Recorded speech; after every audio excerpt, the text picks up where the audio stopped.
Say yes or no loudly. Okay. Now you must see this information. Kaiser, Mayer, Alkin measure of sampling adequacy. And as the name is very long, so we don't use this whole full form. We say KMO. What we say? KMO. So KMO is 0.609. Remember, now in the coming 10 minutes, we will use KMO value 2-3 times. Right? So KMO is 0.609. What is there, ma'am? We'll do in the tea time now. Don't distract. So, points, and then there is another. So, x6 to x18, how many variables are there?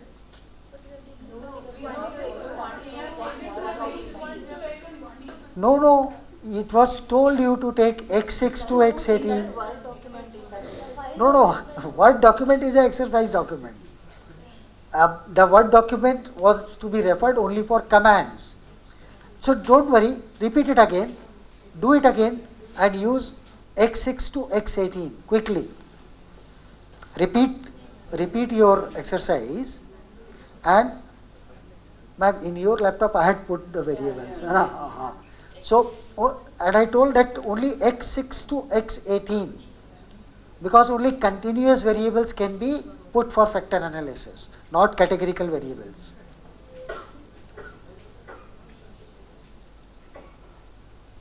And this time please do it quickly.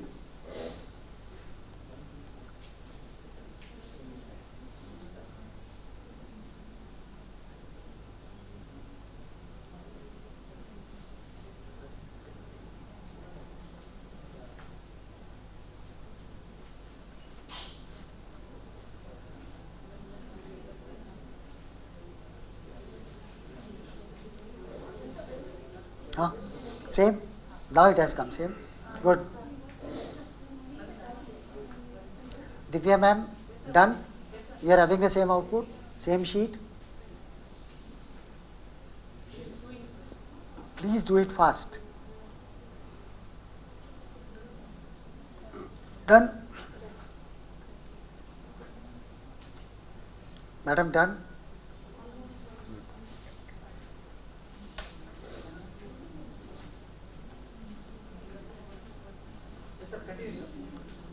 So if one or two are left, then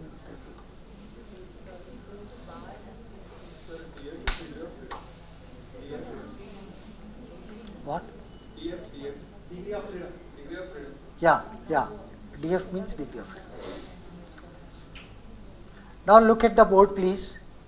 Now forget, ma'am, if it is done, okay, if it is not done now. Now look at this output, and here in this output, this diagonal is very important, this diagonal. And this diagonal is having a value which is called MSA, and the full form of MSA is written at the bottom. Measure of sample adequacy, whether your sample or whether your data is factorable or not, and this is expressed at the diagonal. And what we have to carefully observe, which numbers are less than 0.5, which numbers are less than 0.5. And can you see that in your output also, if you have put all x6 to x18 variables, then these are the three numbers which I have highlighted are less than 0.5. Are you able to see in your laptop? Say yes or no.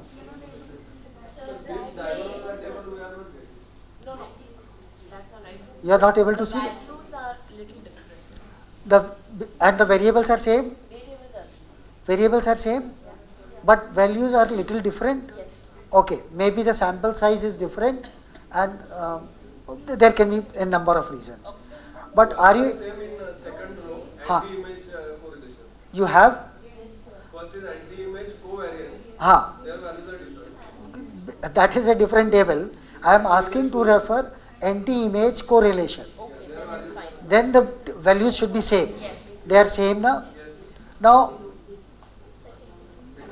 as the term has come, I would like to ask one question. What is the difference between covariance and correlation? There are two tables and there are two terms, covariance and correlation. What is the difference between these two?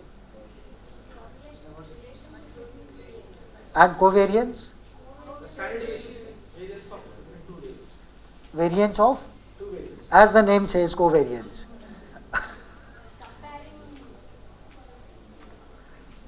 So, I am not going into the mathematical treatment, but this is an interview question. And sometimes it is asked when you will present your paper. So, just remember that both are indicating the same thing. Both are displaying relationship between two variables.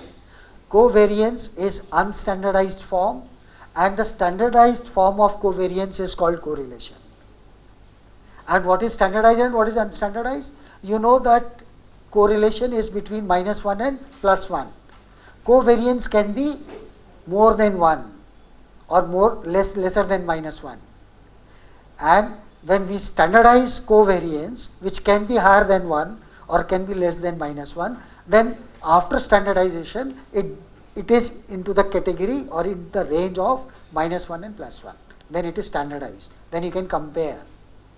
Covariance you cannot compare because it is unstandardized. So now you are able to see this diagonal values. Say yes or no. Speak loudly, please. Yes, sir. Good. Are you able to see this is 0.448? Yes. This is 0.314? Say yes or no, please. And this is what is this? 442? If the cutoff is 0.48 or 0.5, what we should do with 0.448? Should we consider it as 0.5, less than 0.5, or we should continue with it? Which we can consider it as 0.5. So if you wish to consider it as 0.5, very good, proceed further, no problem. And if you want to take a stand right now and say that it is less than 0.5, again it's all right.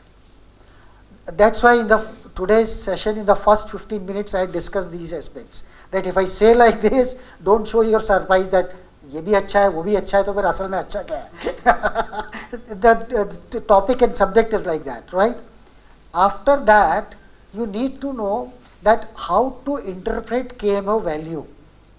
And here is a table, and there are guidelines. What was the KMA value? I told you to remember, 0.609. How much it was? 0.609. Now look at this table. What you will comment? 0.609 is falling in this category. 0.6 to 0.69. Mediocre. It means that your data is mediocre, is not very good for factor analysis. It is indicating this. And if it is between 0.5 to 0.59, my God, your data is miserable. You cannot do factoring. And last one I liked very much.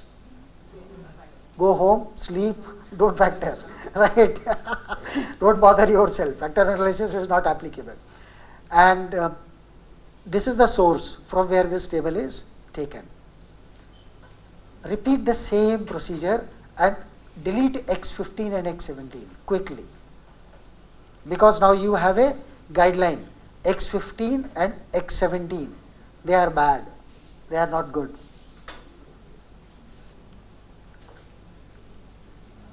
And refer the same Word document, but only refer the commands.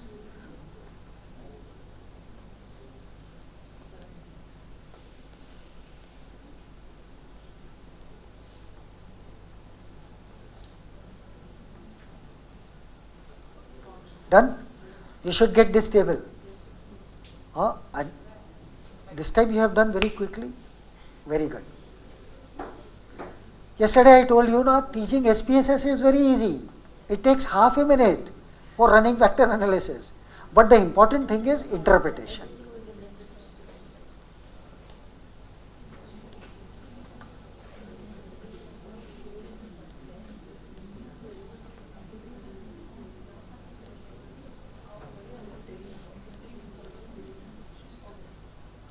Done? And now you need to comment on two things. What happened to KMA value? Earlier it was 0.609 and what it is now? 0.653 and earlier was?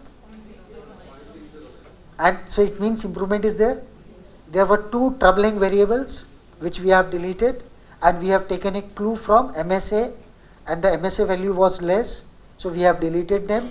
Now KMA value is improved and now on this diagonal which is having anti-image correlations, and please don't ask what it is. As a matter of fact, I do not know.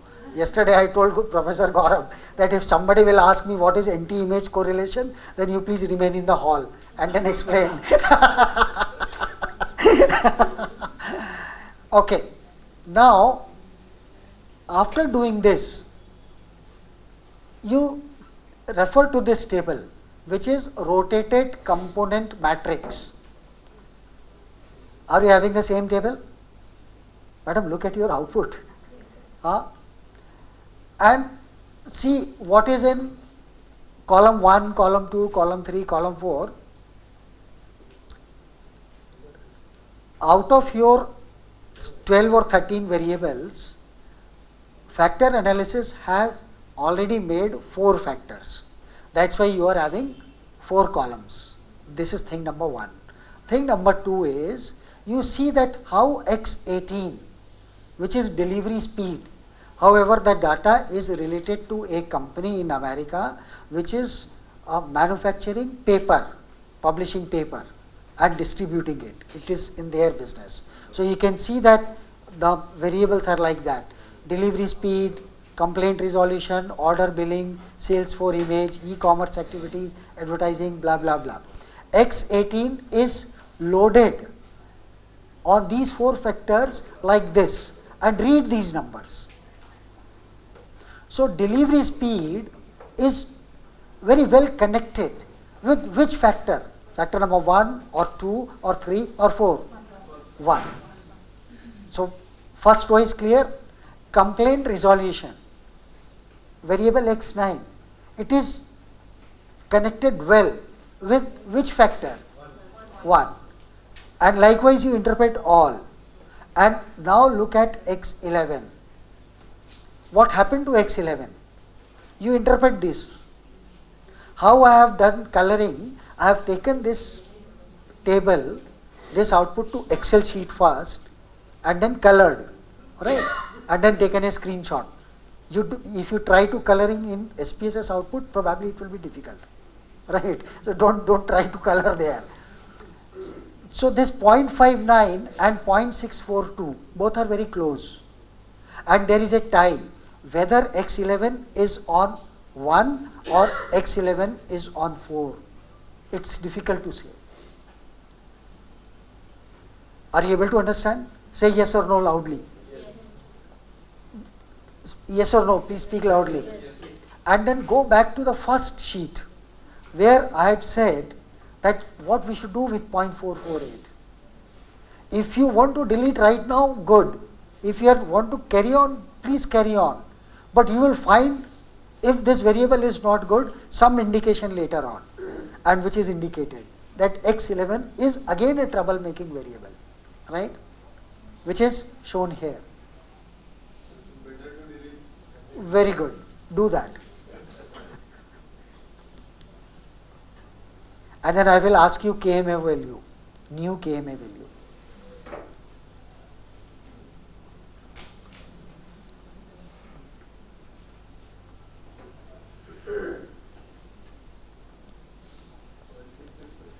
Point 669.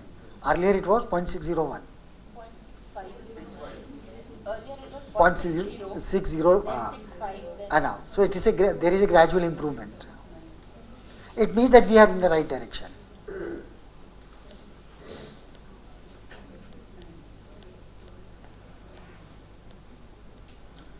Up to here it is clear. Say yes or no.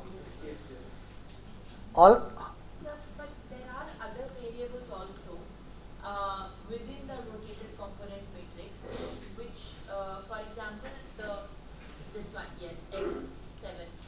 Yeah. So here, how do we? It's 0.057,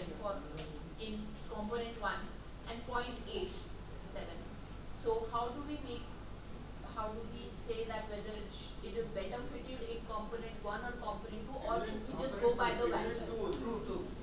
We should just go by the value. Exactly correct. And there is a huge difference between this and this. Correct.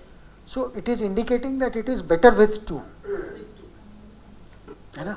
But the way 0.591 and 0.642 are positioned, it was very difficult to decide that where we should finally load, where we should finally club it, at here or here. There was a tie. And the root cause is its MSA value was less than 0.5. Right. है ना? Sir, Yeah. why it is categorized only into 4 categories? How it is decided? 4, 5. We will come to that point. Very good point. Now, what is this rotation?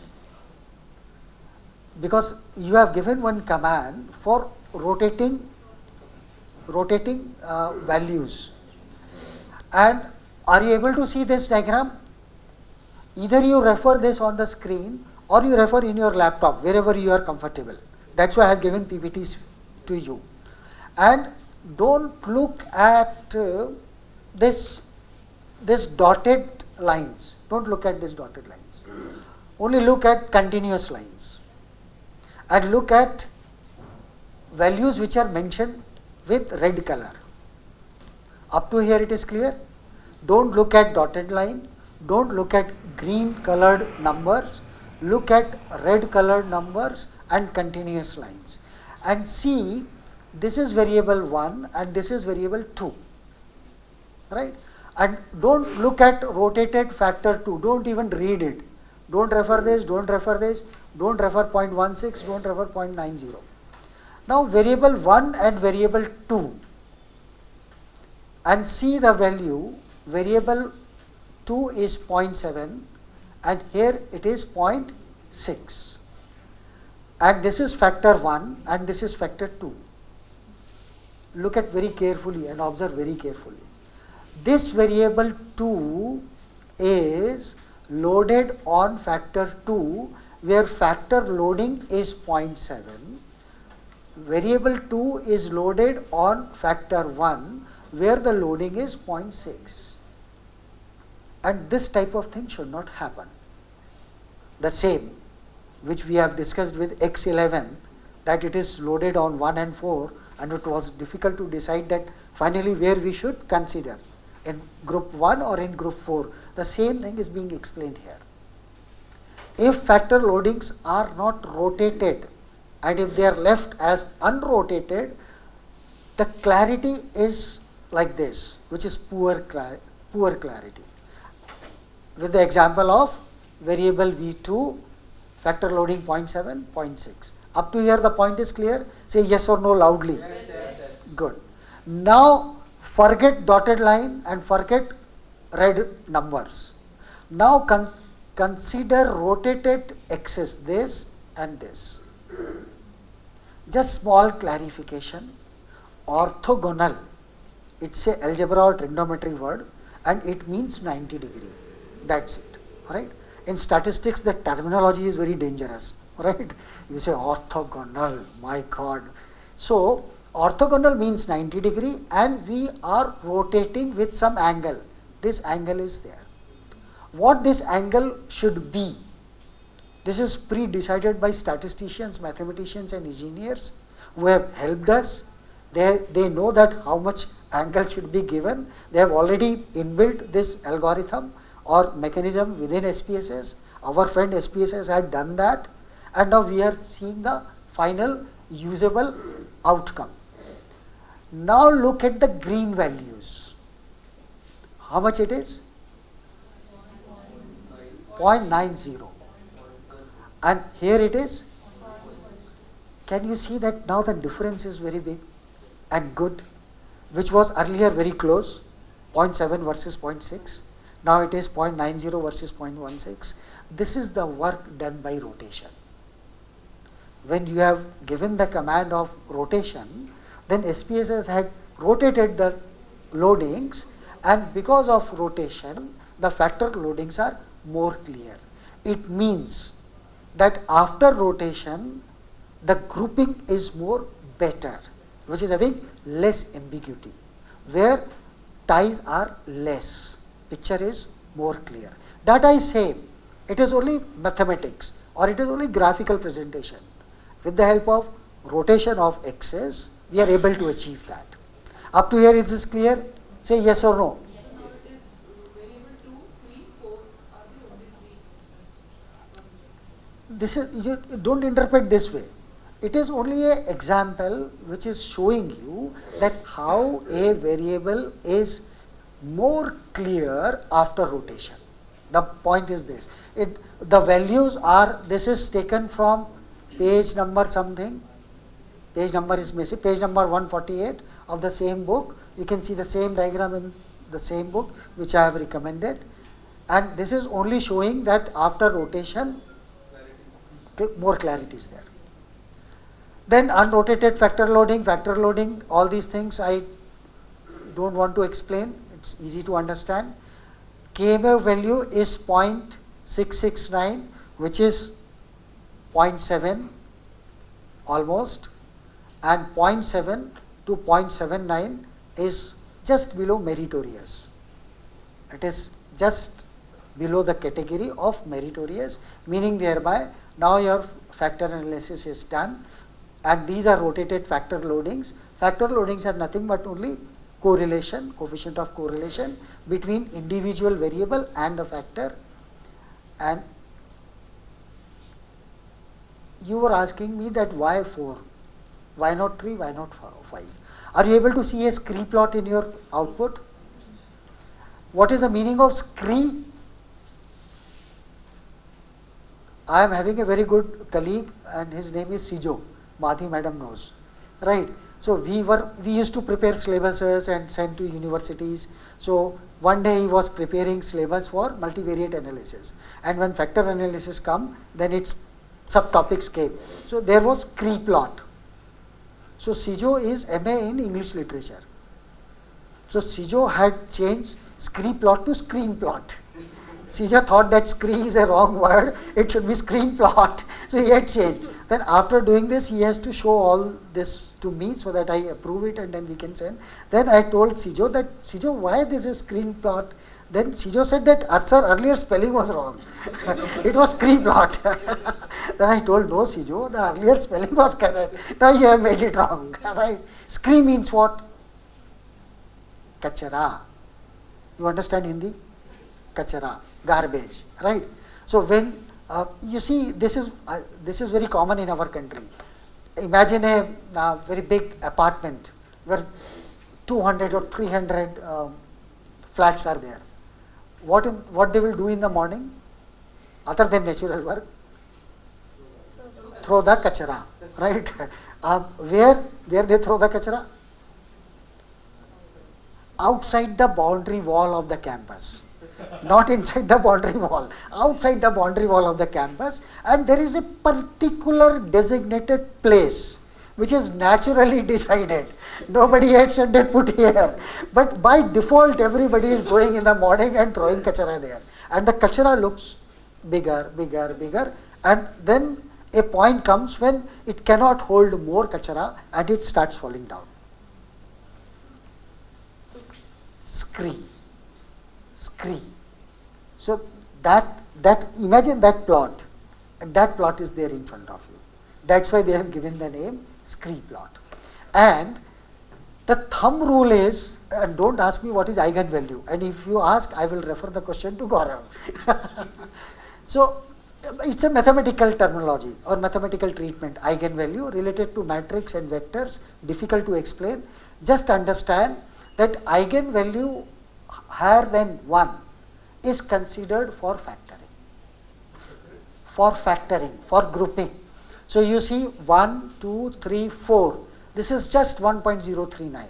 For making it more clearer, I have mentioned that it is at 1.039. And all circles, number of circles above eigenvalue 1 are the number of factors. Right, sir? This is one way. If you read the same book, Babin, Tatham, Anderson, here, it is mentioned there that though the guideline goes like this, but you as a researcher feel so, that 4 are too many, I should go with 3, you should go with 3. These are only guidelines. If you feel so as a researcher that 4 are not enough, I should go with 5, please go with 5. Sir, his inbuilt system is like that it gives only 4 factors. The inbuilt system is like that, I hope so. Okay, have you got any results of 7 factors, 8 factors? Sure. Yes, are you thinking that always it will throw 4? No, that's what the inbuilt system itself they have built up like that software. It gives only 4 rest of the No. In How your will the SPSS command can be changed to say that show this in 5? no. SPSS is not saying anything here. It will calculate if eigenvalues are more. SPSS, Actually, sir, when you look at as many as examples, we found that only 4 factors or 3 factors. We didn't find any example which has. so you have More seen, than that, I don't know. you have seen 3 now, at least. 3 or 4. Thanks God that you have not seen 4 always. You have seen 3 now. I'm saying that it will be inbuilt maybe as such. No. See, SPSS is not doing anything here. It is giving you a graphical representation of eigenvalues, that's it. It is not saying you that you select 4, it's up to you. And the thumb rule is, eigenvalue above 1 is good. If you want to make a cutoff of 0.8 eigenvalue, please go ahead and include 5th also. If you want to say that I will go with 0.5 eigenvalue, please go ahead. But be ready to defend yourself, that why you are deciding a cutoff of 0.5. Nobody will give answer on your behalf. Thumb rules are like this. No, sir. When you take this is horizontal, vertical, you have taken eigenvalue 1 to 4. So that if you take more than 1 means automatically it will come only 4 only. So when you look at horizontal, sir, vertically 4 is there. So that when you take more than 1, you will get 4 factors only. Yes, That's what I am saying. It is restricted. not restricted. Your data is like that. Your data is like that. It is not restricted. This is calculated on the basis of your data. If you change the data, this graph will change. It is not like this that SPSS has freeze this graph and whenever you run factor analysis, the same graph will come. No, it is not like that. It is not like that. You got the point? Up to here it is clear? Say yes or no. Good. These are factor scores which I was mentioning. And these factor scores can be used to design one particular column or one particular score. So you can multiply this with all the values of that variable, 0.071. This you multiply with all the values of x6 and treat these values. Are you able to understand? Summated scale, you can go with summation, you can go with average. And there is one another thing called surrogate variable. You can take a surrogate variable also. Surrogate means out of that group, if you feel so that this variable is dominating or the most important one, you take that. If you think so that in addition to this I should club one more, you please go ahead, right? After that you need to go for this, and which is a concept of reliability of your scale. When you will run reliability, then you will get this output. Here in this case, the number of observations or the number of cases are 100 and the value is 0.897. And this you are testing for a particular scale. Out of 4 groups, you have selected one particular group and you are testing its reliability. And that particular group is containing 3 variables, 3 original variables. So you are putting those 3 original variables for a test, reliability test, and then you are getting this value. Is this clear? You were having 4 variables, 4 factors. Each factor is having some number of variables. One factor may have 4, another factor may have 3, another factor may have 5. Now you need to test the reliability of your scores, whether summated score or average score or whatever score. Then what you need to do for factor 1, if there are 4 variables which are belonging to factor 1 as per this analysis, you put these 4 factors. The slide which you are seeing, there are 3. The bottom, you see the bottommost line, there were 3 belonging to this factor. All these 3 you put into reliability test, and then you will get a Cronbach alpha, and the value of this should be higher than 0.7. Again a thumb rule. If it is 0.69, don't start jumping. That 0.69 is less than 0.7, hence bad. No. Now this point we have discussed many times.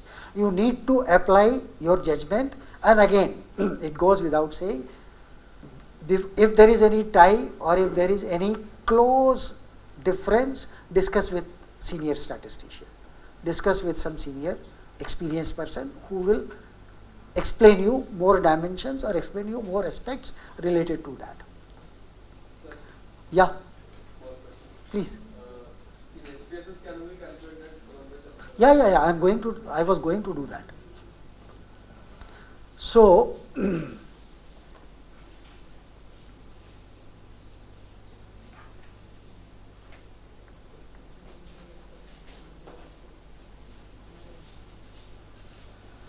you need to go to scale,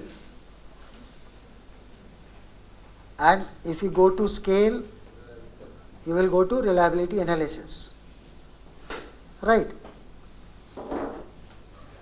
Just for learning sake, put x6, x7, x8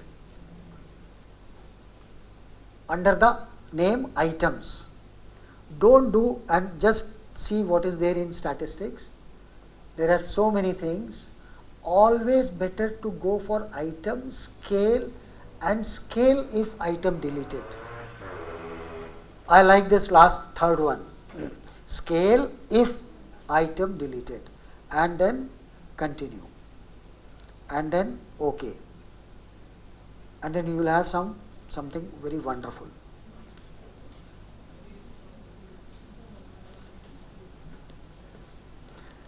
So as I told you that this is only for discussion sake. So Cronbach alpha is 0.043, which is very bad, horribly bad. The scale of these 3 is not good, but try to understand and learn that how to interpret this table. As compared to 0.043, 0.174 is the best out of these 3, and you can achieve 0.174 if you delete x7. This is a very useful table, and almost 90% of the researchers don't use this information. Out of these 3 values, 0.001, 0.174, minus 0.247, we don't want to have minus values. So this is negated. Out of these 2, 0.174 is comparatively better. Yes or no? And if this, you can achieve Cronbach alpha 0.174 against the present 0.043 if you delete x7 from this basket. This is the meaning. That means x6 and x8 are still related. They are to be much kept. more than x7. So if we delete x7 from our analysis or from our, so then. So, but here, your explanation is absolutely correct, but don't mix connection with factor at this moment of time, because here it is only addressing one dimension, that is the reliability. It has to do nothing with anything else. It is only testing the scale, that's it. So, have you understood this? I request you, whenever you run factor analysis and whenever you test reliability test, please run this command and have this table and interpret it and explain in your analysis and explanations. You will be able to impress audience, right? Only 10% or 5% researchers do that.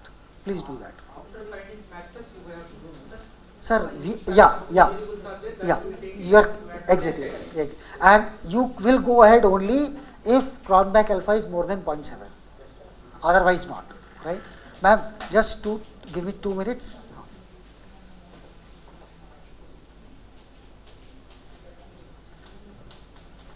So I have calculated for all submitted scales for 1, 2, 3, which is there in your PPT in your system also, and here is the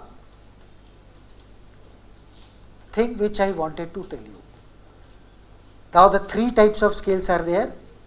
All these 3 are these. One is surrogate variable, one is based on factor scores, and one is summated. All these things we have discussed here in the beginning. And X4 is the region, mean North America, mean outside North America.